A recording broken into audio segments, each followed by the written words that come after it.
தினமும் காலையில் எந்திரிக்கிறோம், குளிக்கிறோம், நெத்தியில் விபூதி பூசுகிறோம், விளக்கேற்றுறோம், வாரம் வாரம் கோயிலுக்கு போகிறோம், விரதம் இருக்கோம், திருவிழாக்களுக்கு போகிறோம். ஆனால் ஒரு நிமிஷம் அமைதியாக உட்காந்து யோசிச்சு பார்த்துருக்கீங்களா?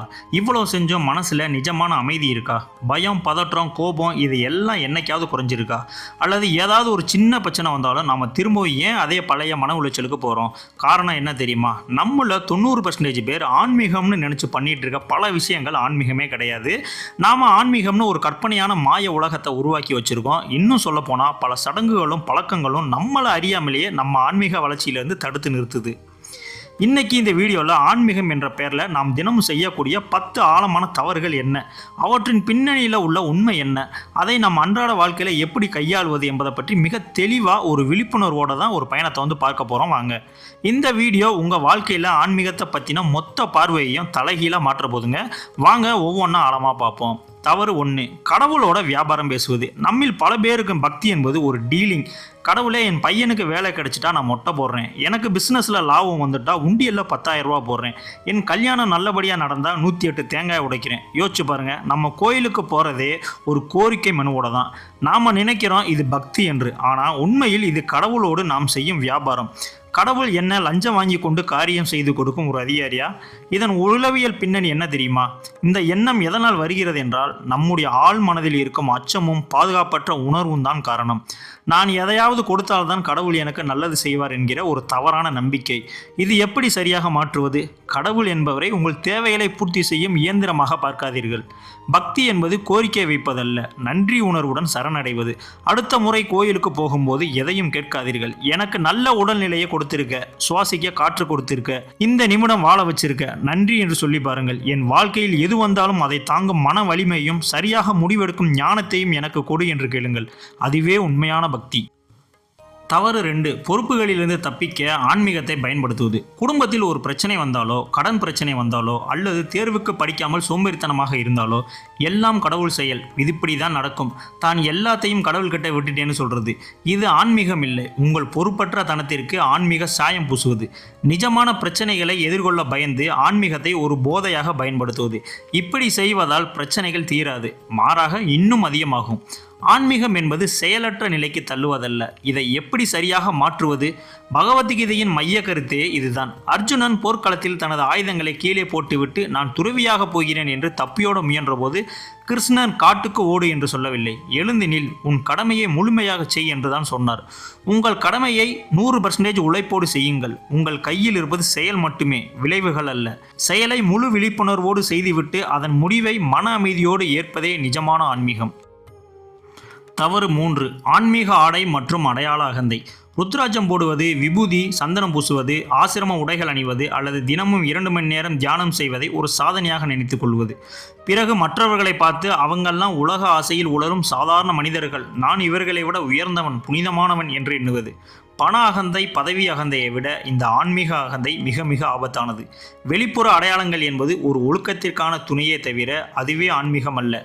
ஒரு செடிக்கு வேறுதான் முக்கியமே தவிர அதற்கு போடும் பெயர் பலகை அல்ல. இதை எப்படி சரியாக மாற்றுவது? உண்மையான ஆன்மீக முன்னேற்றம் என்பது உங்களுக்குள் நிகழும்போது உங்களிடம் அகந்தை குறைந்து பணிவும் அடக்கமும் பெருக வேண்டும். மரத்தில் பழங்கள் பழுத்தால் அது கீழ் நோக்கி குனியும், காய்ந்த குச்சி தான் விறகாக நிற்கும். அனைவரையும் உங்களுடைய ஒரு பகுதியாக பார்த்து எளிய மனிதர்களிடமும் அன்பு காட்டுவதே ஆன்ம ஞானத்தின் அடையாளம்.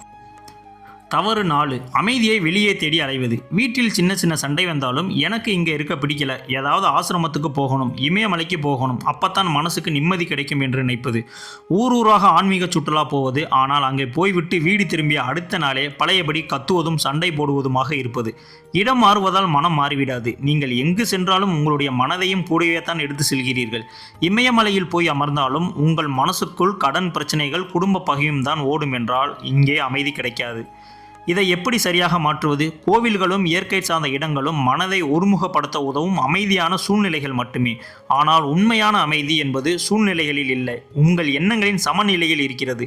தினமும் உங்கள் வீட்டிலேயே 15 நிமிடங்கள் அமைதியாக அமர்ந்து உங்கள் மூச்சை கவனித்து உங்கள் மனதை கையாள பழகுங்கள். சந்தடி நிறைந்த சந்தையிலும் அமைதியாக இருக்க பழகுபவனே உண்மையான யோகி. தவறு 5, தியானத்தை எண்ணங்களை அடக்கும் யுத்தம் என நினைப்பது. தியானம் செய்ய அமர்ந்தவுடன் எனக்கு எந்த எண்ணமும் வரக்கூடாது, மனசு சும்மா இருக்கணும் என்று நினைத்து எண்ணங்களோடு போராடுவது.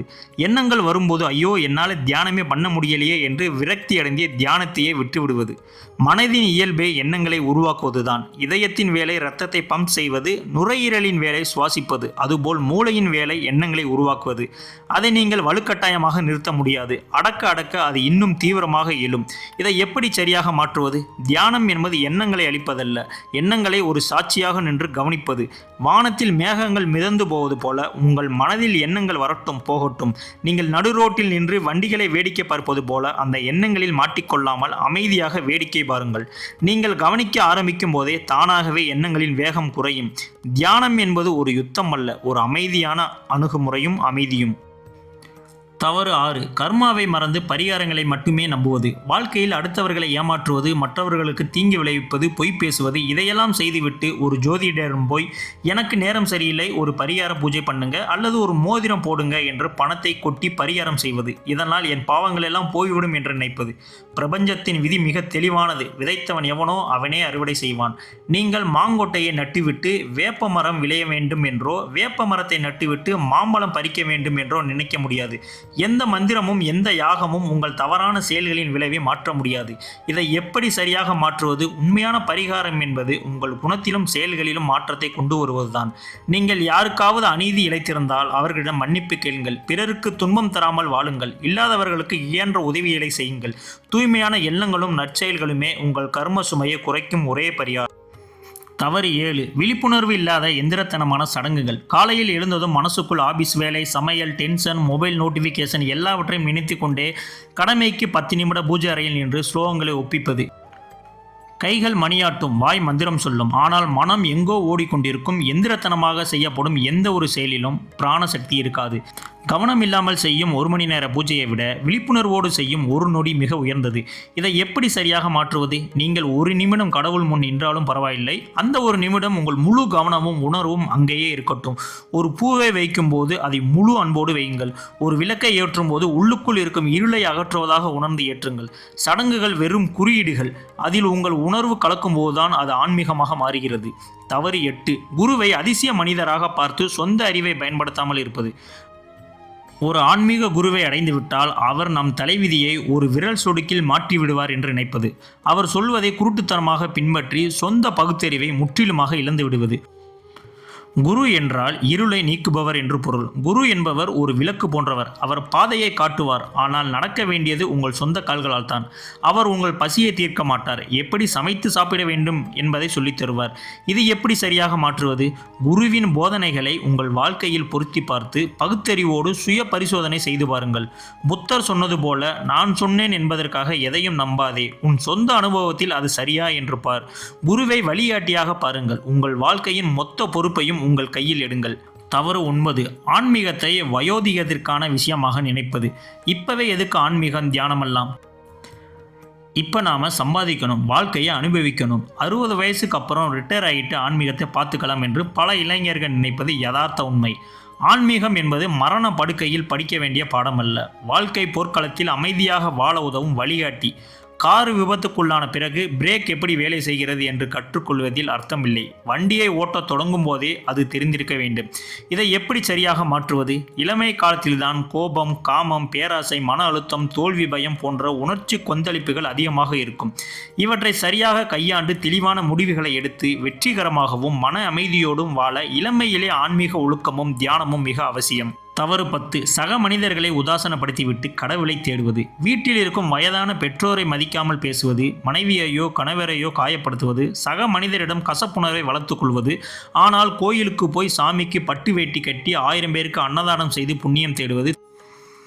திருமூலரினுடைய வாக்கு: படமாடக் கோயில் பகற்கொன்று, ஈயல் நடமாட கோயில் நம்பர்கங்கு, ஆக நடமாட கோயில் நம்பர்கொன்று, ஈயல் படமாட கோயில் பகற்கது ஆமே. கோவில் இருக்கும் கற்சிலைக்கு நீங்கள் கொடுப்பது நடமாடும் மனிதனை போய் சேராது. ஆனால் நடமாடும் ஏழை எளிய மனிதனுக்கு நீங்கள் செய்யும் உதவி நேராக அந்த கோவிலில் இருக்கும் இறைவனையே போய் சேரும்.